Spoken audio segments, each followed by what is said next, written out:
everybody and welcome to Board Game Inquisition, where we're here to offer you insight and information about your board games.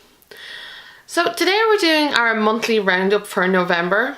Where has November gone? Seriously, 1 minute it was October, next is November, and Christmas is almost upon us. How has your month been? I hope it's been good, exciting. If you've had any cool news, please let me know in the comments below. I love when you guys play along with me in these monthly roundups. So as most of you who watch these roundups know, I go through the following things: new games acquired within the month, the games we've been playing, any trades we've made, and then there's a bit at the end where we call it a wish list, but I suppose it's more games we've been keeping an eye on or have an interest in. So let's get this started, shall we? So November's been a bit of a tumultuous month for me. I really like using that word, actually. I think I talked about that in the run-up to Essen too. But just this time of year is one that really brings me down, and I'll go from feeling really okay to really not being okay very, very quickly. So some of how I talk about this month is going to be a little bit personal. I hope you guys don't mind. But I do think that board games are incredibly personal things, and when you listen to someone else's insights on them, you're getting a bit of an insight into that person themselves. And oftentimes, you know, what's going on in your life explains how you relate to your board games. So, you know, have I had time to play all these heavy Euros or whatever this month? Or has everything been kind of light and easy? Have I had no plays? Have I had lots? So I do think board games and, you know, the people who play them are intimately connected. And so I don't think I'll be able to avoid being a little bit personal when I talk about my games. Okay, so let's firstly hop into the new games this month.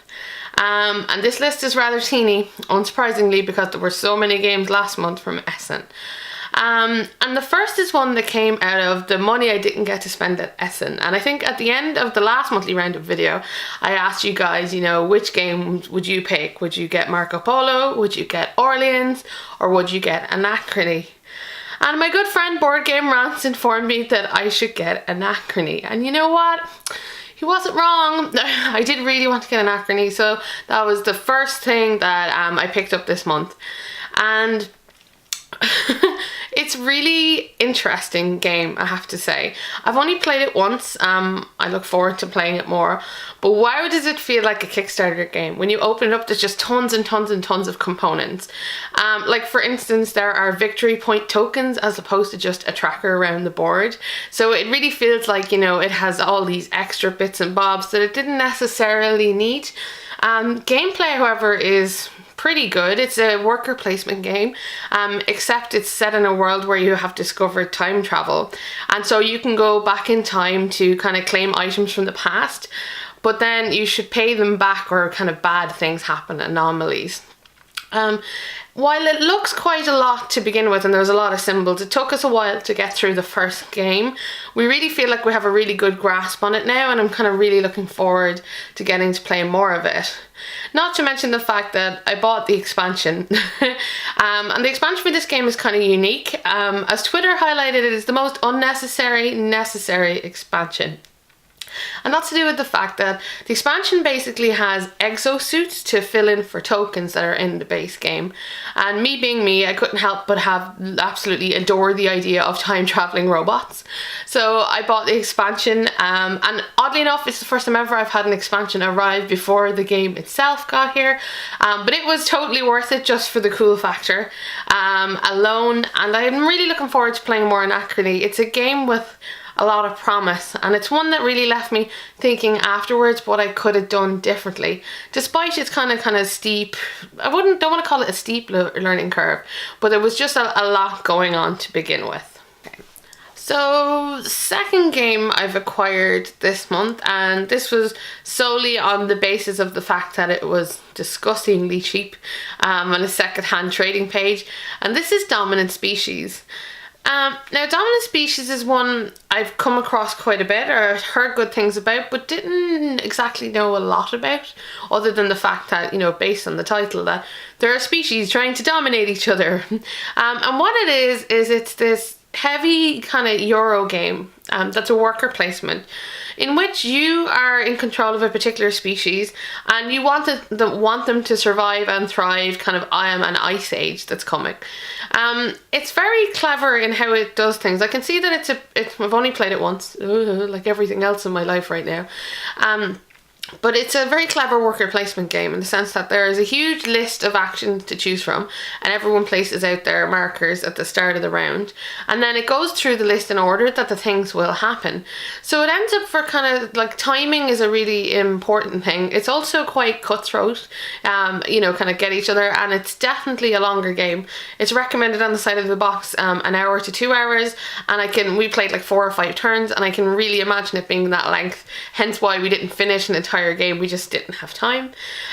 So this weekend I hope to get it out kind of in its full glory. It's not the most beautiful game, it's quite abstract, but I love all of the wooden tokens. There's some fantastic wooden tokens, and they're very cool to play with. So I'm looking forward to seeing more from Dominant Species. And the final new game I've acquired this month is a review copy, and I very fortunately received from Stonemaier Games, Between Two Castles.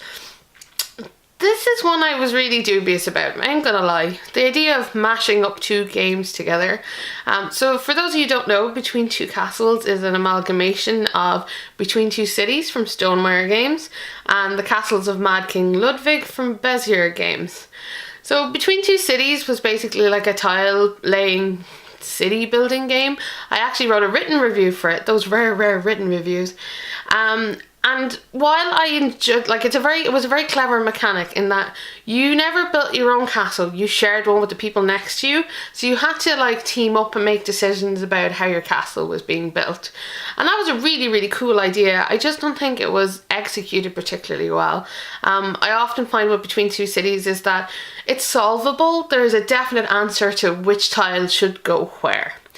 And when it comes to Palaces of Mad King Ludwig, or the Castles of Mad King Ludwig, I really like the idea of, so you were also building a castle, and you had these cool little rooms to connect together, and you would get bonuses based on the different types of rooms you'd placed.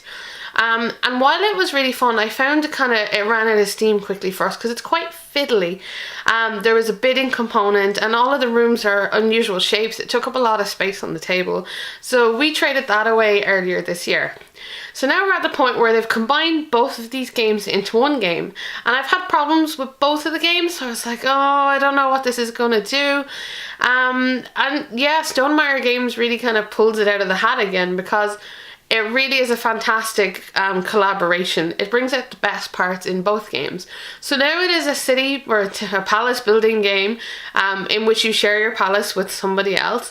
But all of the rooms are unique, they're cool, and there are bonuses for connecting them, like, you know, King Ludwig would suggest, and it really brings out the best in both games. It's definitely got one of the best organisers I've ever seen. It's a fantastic insert, especially considering there are so many tiny little tiles on the table to play with. And so far it's really exceeded all of my expectations. It's a beautiful game, it plays well, and it's definitely more insightful and thoughtful than both games were alone. So hopefully there'll be a review coming for that soon, but I just wanted to highlight that one because it was just so surprising. So what new games have you guys got this month? Anything that's been really amazing? Anything that's disappointed you? I love hearing about the ones that disappoint. Too many people just talk about how great all of their games are. That's not true. Everybody has terrible games sometimes. And I think we should spread the word about games we don't like. More importantly, and why we don't like them. There's no point just bad-mouthing something if you can't say why it didn't appeal to you. Because just because it didn't appeal to you doesn't mean it won't appeal to, you know, somebody else. Okay, so that may be all the games that are here, but that's not actually all of the games we've bought this month. So the truth is that my birthday's coming up soon. It's at the start of December. And my birthday, despite the fact I really love it, really depresses me. And depression isn't always about just being sad and miserable all the time. Sometimes it's about watching everything you care about kind of fade away and find it very impossible to connect with things. And that's basically what's happening to me over the past couple of weeks. It happens every year, so I'm kind of not surprised that I'm feeling this crappy. I kind of hoped maybe, you know, I was doing a lot better so this wouldn't happen, but it has. And wonderful husband has been doing his best to keep me sane, and and by that he's been getting me new board games, even though we don't really need any more, just so I had something to look forward to.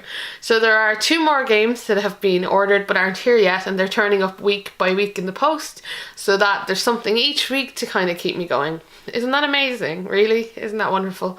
Yeah, and while I know we don't need any more games, there's something really nice about tracking something coming in the post, and about the excitement when it's here and getting to play it. And I know I'm going to love these games anyway. So you'll be happy to hear that on the way is both Marco Polo and Orleans. Hey! I actually completed my wish list. So I'm really thankful for both of those things. So they haven't arrived just yet. I assume they're going to literally come on Saturday or Monday, so they'll just miss this time frame. But I thought I'd mention that they were en route because I'm never really sure where to put them. So yeah, so hopefully, that'll keep me smiling for another while. Okay, so next step on this is trades. Trades, you say? Well, there's been very little trading this month. People just don't seem to want to trade right now, and I've got a couple of games I'd be quite happy to trade away for other things. But we did manage one trade in the past week, and get ready for the shocker. I traded away Teotihuacan. Yeah, I know, the new S and Hotness and things like that, for a copy of Quantum, the dice space management game. Now, Teotihuacan is a game, we played it twice, and we kind of knew that it wasn't for us. It's a pretty great, dice management game. It's a Roundup style. It's by the same designer who did Tolkien. It's got all these kind of things I should love about it attached to it, and we just found it wasn't really that exciting. That we do have a lot of dice games. Tons of dice games here, so it kind of had a lot of competition, but it just didn't really stand out for us. And we were wondering, would we ever take it down, let's say, over something like Coimbra or Raja the Ganges, and we kind of decided that maybe we wouldn't. So it seemed like now would be a good time to trade it away while it was kind of new and people were interested in it. And I've nothing against Teotihuacan, I'm sure other people will love and adore it, but for us it just didn't really stand out, so it's got traded away. And Quantum is the final dice game that was on my wish list. Yay! I'd given up on ever acquiring it because it's out of print, so I'm really excited to see what it is. It's probably going to be, beneath my expectations, and I'll trade it on later or something. But for now, I just think it's better to have a game you want to play than a game you're not particularly eager to play. So does anyone else do any trading? Where do you do your trading, people? Do you do it on the Board Game Geek website? Do you find Facebook pages like we do? There's a particularly great UK Facebook trading group, and I scan it all the time in the hope I'll find something special or unnecessary, whatever may come first. But I'm a huge fan of trading, and I'd love to hear if anybody else trades too. Okay, so that's trades done. I think it's time to talk about the games we've been playing this month. Now, I'm going to check my trusty phone because my list is so small today, I didn't even need a piece of paper to print out. Shocking stuff. Okay, so games I've been playing. Played a lot of games this month once, because we worked our way through all the games from Essen. So I hate that counter that goes, oh, you've played this game 5 times this month. I'm like, yes, because that game takes 5 minutes to play. It doesn't really give you an idea of the spread of games we've played. I will highlight some of the standouts from the Essen group, right? Because I spoke about them last month. I actually got to play them this month. The big standout, I think, for both of us has been Symphony No. 9 from Modius Games, which looks like this. It's in the smallest box ever. Look at it. Do I have it the right way around? Yes, look at this. It's just slightly bigger than my head. It's tiny. And as you can tell from the cover, it's about composers and their rise and fall of their fame, and you are their patron, so you want to take on the composer who's most likely to play in concert to earn you money, so you can win the game. It's really when we set it up, we weren't impressed, I have to say. Not that the components aren't good, but it's quite bare. I have to say, all the player boards and things are made of cardboard, but they look like they're made of marble. It's really impressive. But as a whole, it's kind of a bidding set collection game. It's an unusual economic one. and it's amazing. I have to say it's the most fun I've had with an economic game in a while, because it's somehow light and it provides you with all of the information you need. There isn't any guesswork, and it's fun.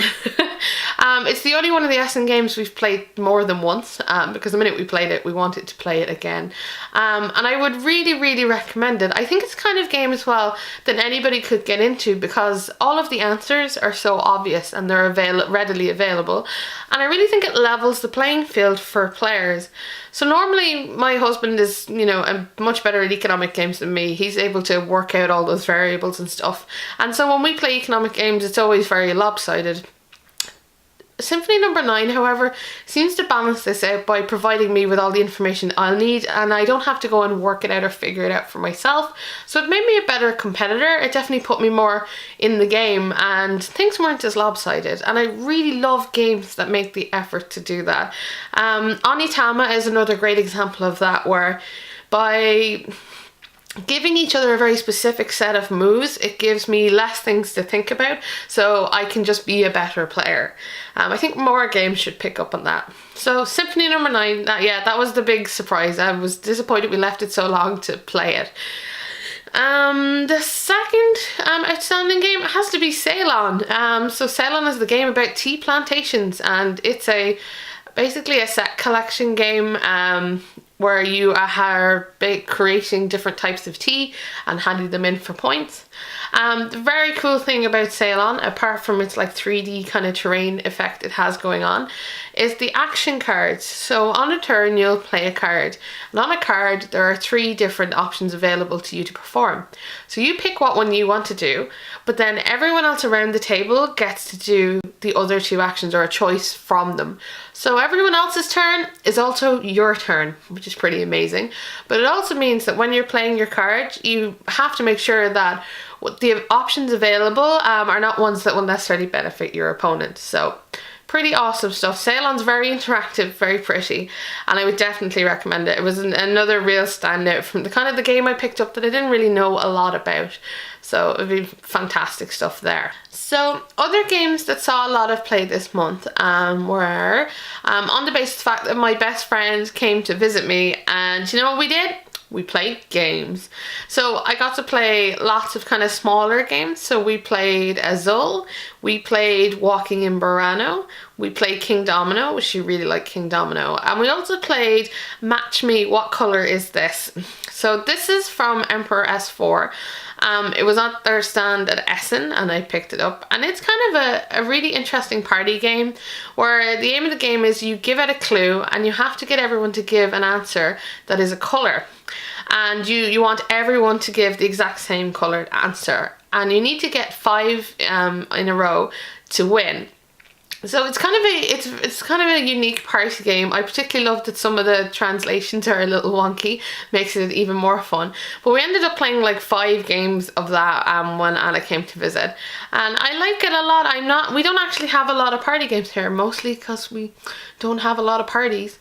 But I do think it'll be a fun one to play with a group of friends, especially maybe if you've had a few drinks or something like that. The other Emperor S4 game that got a good bit of play is Walking in Burano. It's lovely, actually. I think that's the best way to describe that game. It's just lovely. It's a set collection game, but you're building your house and it all has to be in the same colour, and you want to be able to provide the people who want to come live in your house with specific items they want. So there'll be a lady who says, you know, for every cat I can see in your house I'll give you 3 victory points. So you want to build a house that has lots of cats sitting on all your little tiles, and it's really fun. It's light-hearted. I really enjoyed it. I think myself and Anna enjoyed it too. And it's just, you know what, sometimes I forget that there's a great fun and simplicity in these kind of lighter games, and I probably should be playing more of them, because they really do sometimes just add something, you know what I mean?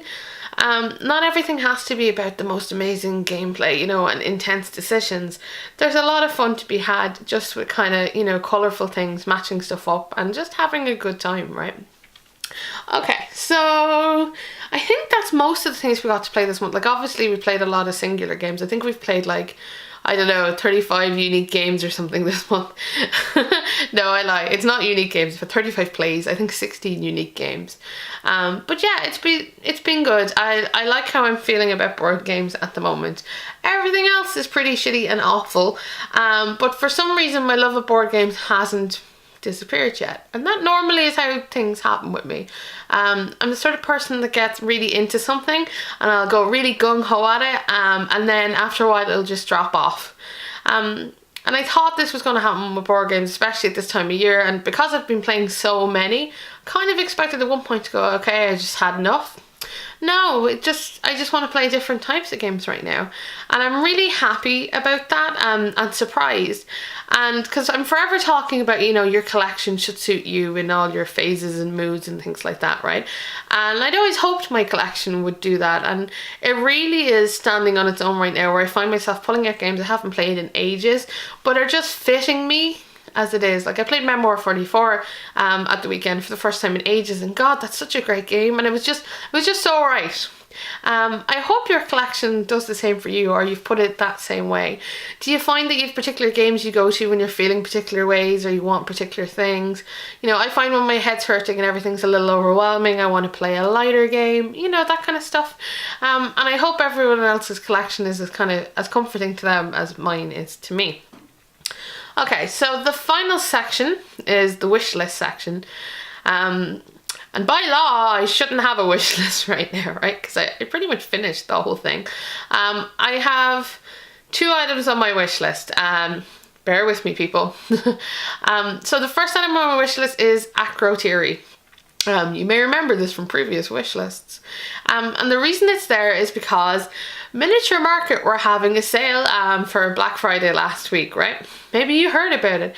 And we just had a look to see, because I was trying to get a copy of Marco Polo, and it was going to be in their sale. So we're like, okay, we could get Marco Polo and a few other bits and bobs, because it costs a small fortune to get something from the States sent here. But if you get enough stuff and it's cheap enough, it kind of works out, right? So we said we'd look at the sale. We picked out a few things we wanted to get. We saw the time the sale was starting. It was like 6 a.m. our time here. So I was like, right, I'll get up at 6 a.m. because, you know, I'm not doing a whole lot else right now, and I'll go and get the stuff in the sale. So I get up at 6 a.m. and I get there and everything is already sold. Everything. And I was like, this is such a letdown, because, you know, when you thought you were going to buy games and then you don't get games. And Akrotiri was one of the games that was getting into the pile, because it's on my wish. It's something I'm keeping my eye on, but it's not easy to come across, and it's not even that expensive a game either. But it's just one I was keeping my eye on. So I was really disappointed I didn't get Akrotiri, but I did get to get Voyages of Marco Polo. So Akrotiri is on the list. The second thing that's on my list is more something I'm keeping an eye out for, and it's Kanban Drivers edition, which is coming out really, really soon from Stronghold Games. It's another Vitel Lizarda game. I'd really love another one of his games, but I just can't afford something nice like The Gallerist. Eagle Griffin Games sent me an email last week going, oh, there's money off, you know, everything in our store. Look at the low price for The Gallerist. And then I laughed because it was still $90, and I was just like, ah! Yeah, no, madness. So since I can't afford that, Kanban seems to be a little bit more reasonable. It's to do with manufacturing cars, I believe. I've heard it's got a roundel. I've heard it's got great gameplay, and of course it will, because it's Vitel Lizarda. And I just love to see that he's not a one-hit wonder, because I only own Lisboa. But yeah, that's more my periphery than my wish list. But you know, that's about it. So if you guys, anything that you're interested in that's on your wish list, yeah, what games are you thinking about maybe for Christmas? Because I probably should ask this now, because the next monthly roundup should technically be after Christmas. Yeah, so what's on your what's on your shopping list for Christmas? What's your board game wish list?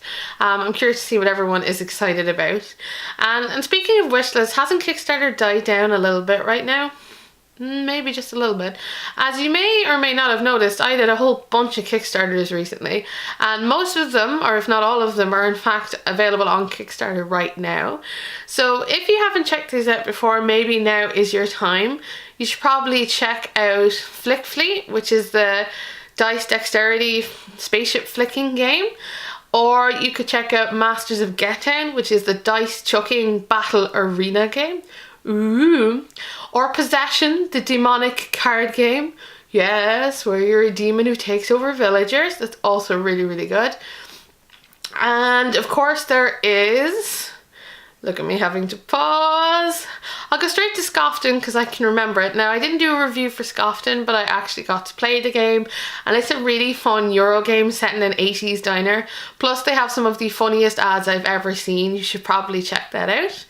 And then the last game I want to talk about is my Vikings game, which is Battle Ravens, and that's already funded, which is kind of an introductory war game. So if you've been thinking maybe about trying one out, this is a nice simplified version, and it definitely gives you kind of a lot of control over your little people. I like that quite a lot. So you can always check out my reviews for those, or check out their Kickstarter pages. I'll put them in the link below actually, because we should give them another final shove before Christmas. You never know, somebody you know or you might like one of these games as a gift at some point in the future. Who knows? Okay, so finally, since this is the end of November, trying to think if there's anything else been happening this month for Board Game Inquisition. It's been a good month for board games for sure. Not necessarily a good month for me. So what I'm going to say is that I'm going to try and not put out really any videos around Christmas for the next month or so, mostly because right now it's really difficult to sit in front of the camera and write scripts and stuff like that. Secondly, I've put out a video every week for the past X number of weeks or whatever since I started this without fail, and I think maybe now is a good time to take a break and then to come back fully kind of refreshed in January. And just because I'm telling you these things doesn't mean, you know, I'm not going to be around on social media taking pictures and chatting with folks. You know, that's kind of part of my life now. And maybe I will make some videos too. I don't want the pressure, I think, to be there to feel like I have to create something.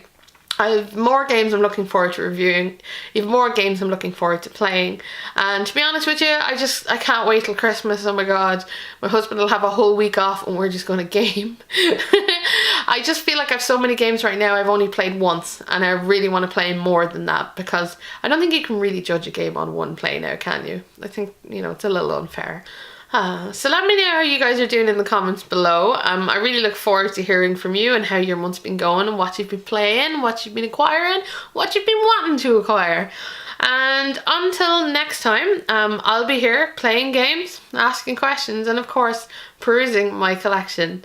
Take care.